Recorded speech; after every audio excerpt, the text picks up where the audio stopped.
Alors, la vie a beaucoup changé depuis un temps et elle continue de changer. Enfin, beaucoup parmi nous sont fanatiques de technologie. C'est-à-dire tout ce qu'il y a de nouveau, à partir du moment où il y a un nouveau truc qui sort, ils sont toujours prêts à adopter. Sans nécessairement évaluer et voir profondément les objectifs clairs et obscurs de cette dite technologie. C'est très bien de faire des trucs nouveaux. C'est bien aujourd'hui, vous pouvez me voir à travers votre télévision ou votre poste téléphone, enfin à distance, très loin de moi. C'est très bien tout ça.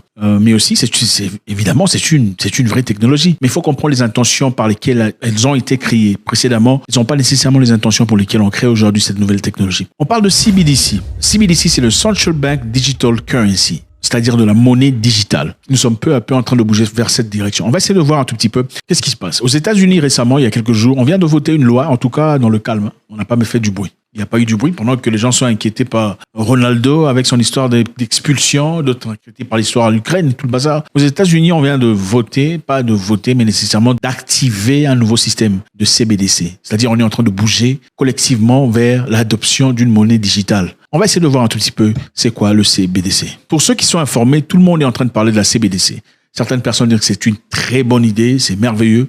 My question is, in that similar vein, what would make a well-designed CBDC system that helps overcome some of these existing issues that we have seen with banks and with just the delivery of stimulus checks? Et pendant ce temps, d'autres politiciens sont en train de dire non, c'est une très mauvaise idée, il ne faut pas le faire. Et ici, on parle généralement des politiciens américains, puisque ça se passe aux États-Unis, déjà d'abord. Are you interested in giving these economic central planners more power over our economy, more power over your daily life and your economic activity?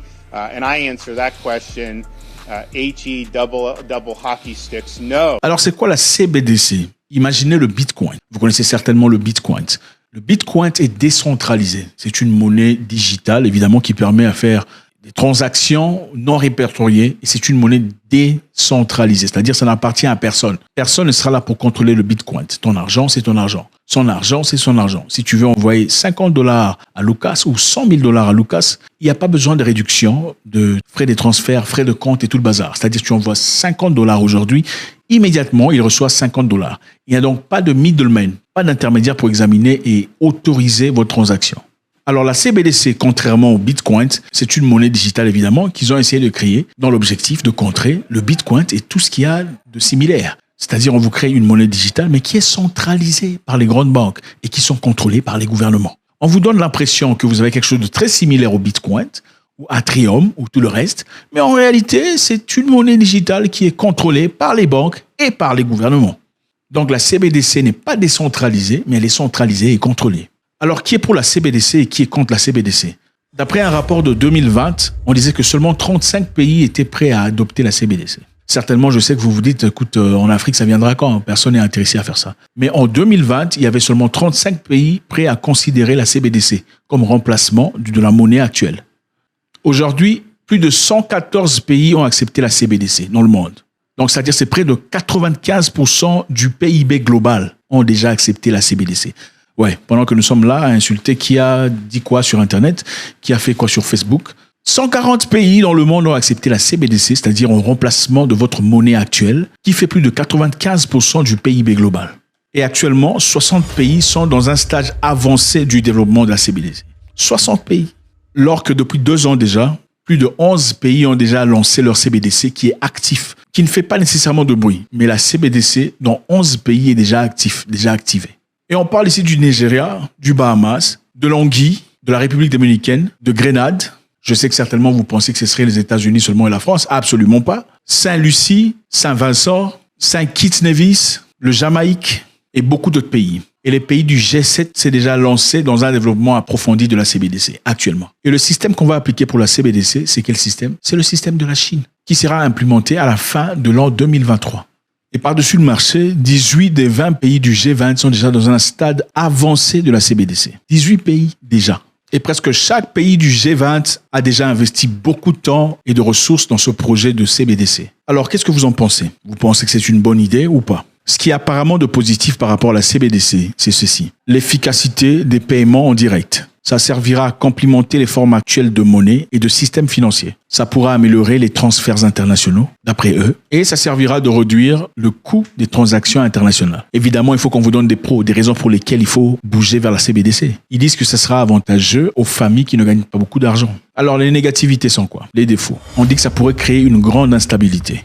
Il y aurait des difficultés opérationnelles, il y aurait des risques de cybercriminalité et une perte partielle, si pas totale, de sa vie privée. C'est-à-dire, on ne pourra plus faire des transactions anonymes. Toutes les transactions que vous ferez en ligne seraient répertoriées et accessibles à n'importe qui. Alors, parlons du tout dernier point, votre vie privée. Vous vous inquiétez pour votre vie privée. Supposons que vous venez me voir pour un travail. D'accord? Vous êtes assis et je vous pose une question de savoir, montrez-moi vos relevés bancaires. Je voudrais voir ce que vous avez acheté depuis les 6 mois passés. Vos transactions, vos achats, vos dépenses. C'est pour évaluer vos habitudes de dépenses. Qu'est-ce que vous direz? Évidemment, vous serez fâché. N'est-ce pas que ça vous dérange déjà? Le fait que je vous demande en tant qu'employé de me donner vos relevés bancaires pour que j'examine, voie votre style de dépense, vos désirs, vos besoins. Ça vous dérange, n'est-ce pas? La dernière fois que quelqu'un vous a demandé ce que vous avez fait avec votre argent, c'est certainement quand vous étiez plus jeune, n'est-ce pas? Vous avez certainement 16 ou 17 ans où on vous a demandé qu'est-ce que tu as fait de ton argent. Et pour ceux qui étaient privilégiés, qui ont eu la chance d'avoir des cartes, je pense que vous êtes certainement très jeune, c'était certainement la carte de maman ou papa, n'est-ce pas? Par lequel on t'a demandé qu'est-ce que tu as acheté. C'est parce que tu étais un enfant. Exactement. Nous ne sommes pas des enfants aujourd'hui. Et aujourd'hui, à votre âge, vous voulez que quelqu'un examine ce que vous achetez ou pas. Vous pouvez accepter ça? Donc, en d'autres termes, on peut facilement aller dans le cloud et regarder ce que vous achetez à travers votre CBDC, voir et examiner. Évidemment, avec les banques, c'est un système privé. Avec aujourd'hui, certains diront certainement, on peut faire ça avec les banques. Mais écoutez, c'est privé aujourd'hui. La banque n'a pas le droit de donner vos informations privées. Seulement dans un certain pays de l'Afrique centrale, je connais, où là-bas, l'ambassade a le droit d'appeler la banque pour vérifier que vous avez l'argent que vous avez écrit sur le... Comment vous appelez ça? Prise en charge. C'est seulement là-bas où l'ambassade peut appeler la banque pour vérifier le montant que tu as dans ton compte bancaire. Et la banque donne le montant pour avoir le visa. Inimaginable. Bref, continuons. La CBDC donnera accès à des gens que vous ne connaissez pas. La capacité de voir exactement ce que vous faites avec votre argent. C'est-à-dire, on sait ce que Luc est en train de faire de son argent. On sait ce que Michael est en train de faire. On sait ce qu'il a acheté. On sait où il est parti. On sait quand est-ce que la dernière transaction a été effectuée et à quel point. Alors, est-ce que ça vous arrange que quelqu'un traque et suive tout ce que vous achetez? Ça vous arrange? Puisque ceci appartiendra au gouvernement, évidemment. Et si vous deveniez quelqu'un de loquace, de prolixe, une personne qui s'exprime et dit ses pensées sans difficulté, est-ce que vous ne trouvez pas que ça dérangerait? À supposer que vous êtes une personne qui n'êtes pas pour la vaccination, par exemple. Pour des raisons personnelles, vous dites « je ne veux pas être vacciné » ou voilà, raison religieuse, je ne voudrais pas. Et que le gouvernement force que chaque personne le soit, comme on l'a fait précédemment, ou presque, en tout cas dans certains pays. Qu'est-ce que vous faites? Donc, ça donne au gouvernement la capacité de pouvoir gérer ou de réagir par rapport à la CBDC, par rapport à ce que vous avez comme monnaie, comme outillage de transaction, n'est-ce pas? Et si on apportait une nouvelle culture, comme on voit aujourd'hui, par exemple, solliciter à ce que les robots deviennent dans les bureaux. Évidemment, on voit depuis un temps, on est en train de supprimer beaucoup de travail. Dans quelques temps, dans quelques années en tout cas, beaucoup de travail seront éliminés. Ouais, ça sera remplacé par des robots. Ouais, l'AI, machine learning. Beaucoup de personnes perdront leur travail. Et voilà pourquoi on encourage d'ailleurs que beaucoup de personnes commencent à apprendre le trading, faire du travail avec leurs mains. Ça sera beaucoup plus important, évidemment. Des travails de créativité qui sont déjà en train d'être remplacés. Et si, comme par hasard, réfléchissons, quelqu'un disait, bon, écoutez, comme les robots se sont bien démerdés, ChatGPT 4 ou tout le bazar, on voudrait qu'il y ait un président de la République qui soit un robot. Intelligence artificielle. Évidemment, les humains, vous n'êtes pas assez intelligents. Choisissons l'intelligence artificielle pour devenir président de la République. Certaines personnes disent oui, évidemment, et vous refusez. Vous êtes catégoriquement contre cette idée. Qu'est-ce que vous faites? Est-ce que vos droits sont toujours soutenus? Si vous connaissez la Chine, vous direz absolument pas. Certainement, beaucoup de personnes ici se disent ça n'arrivera pas, vous êtes un peu trop paranoïaque. Écoutez, ce genre de choses n'arrivent pas, c'est seulement dans les films et tout le bazar. Bon, écoutez, il y a quelques années, un monsieur a écrit un livre au nom « Seuls les paranoïaques survivent ». Andrew Grove. J'ai jeté un coup d'œil. Il n'avait pas tort. Alors, soyez un peu paranoïaque comme ce monsieur qui a écrit son livre. Qui est pour la CBDC en général? Il y a 4 banques majeures, en parlant des États-Unis seulement. Il y a Wells, Citibank, Gross et Financial Freedom. Alors, ces banques appartiennent à qui? Ces banques qui sont en train de pousser cette idée de la CBDC qui a déjà été adoptée en Grande-Bretagne, en France, en Belgique, en Hollande, en Suisse et dans beaucoup d'autres pays qu'on a cités. Parce que la réalité est celle-ci. Ces banques communiquent beaucoup plus avec le gouvernement qu'ils ne communiquent avec vous. Parce que c'est un projet commun. Leur objectif est de ne pas voir Bitcoin et les autres progresser et avancer. Voilà pourquoi ils ont créé la CBDC pour concurrencer, dans l'objectif de conduire toute une population vers la CDBC. Parce que généralement, évidemment, quand on vous dit qui contrôle Bitcoin, on dit c'est décentralisé. Les gens qui sont normaux ici se disent que non, décentralisé, ça sonne bizarre ça. Mais par contre, quand on vous dit la CBDC est contrôlée par le gouvernement, vous dites évidemment, le gouvernement est crédible. Certainement, c'est pour notre intérêt, c'est pour notre bien. Et naturellement, on fait quoi? On tourne son dos au Bitcoin, qui généralement est trop cher pour la moyenne, pour regarder plutôt la CBDC qui sera beaucoup plus abordable pour tout le monde. Et facile. Et en plus, géré par le gouvernement. Et sans nécessairement comprendre les enjeux et l'obscurité derrière cette histoire. Avec Bitcoin, personne ne peut te contrôler. C'est ton argent, tu fais tes transactions comme tu veux, tu retires quand tu veux, tu envoies à qui tu veux, immédiatement, de manière inanonyme, sans intermédiaire. Donc le Bitcoin est sans contrôle. La CBDC, le gouvernement sait exactement ce que tu as fait, à qui tu as envoyé l'argent, qu'est-ce que tu as acheté le matin. Puisqu'on parle de réchauffement, vous comprenez de quoi il s'agit, on ne peut pas dire le mot. Supposons qu'à chacun sera donné un nombre exact d'émissions de gaz par jour, comme on les fait déjà en Hollande avec les animaux. Chacun aura une quantité exacte d'émissions de gaz par jour pour éviter le réchauffement et que vous alliez acheter de la viande qui, en cuisinant par exemple, émettrait beaucoup trop de gaz. Vous avez déjà atteint votre quota. On peut facilement vous arrêter d'acheter de la viande avec la CBDC. Ah oui. On peut facilement dire non, cette transaction ne sera pas autorisée parce que M. Julbert a déjà atteint son quota annuel de consommation de viande. Ça semble bizarre, n'est-ce pas? Oui, le téléphone était bizarre au moment où c'est arrivé, n'est-ce pas? Ah oui, ça appartenait à un certain groupe seulement de personnes, un groupe particulier tiré sur le volet. Aujourd'hui, c'est à tout le monde. Vous vous souvenez quand il y avait des téléphones en antenne, seulement il n'y avait pas des téléphones sans antenne? Quand le 3310 est arrivé et que tout le monde a acheté, on trouvait ça spécial, vous vous en souvenez? Aujourd'hui, qui a un téléphone avec antenne? Personne. Dans le passé, c'était pour un groupe particulier des personnes. Aujourd'hui, c'est pour tout le monde. Les téléphones, normalement, sont sans antenne, sans difficulté. Alors, un groupe particulier des personnes est prêt pour la CBDC.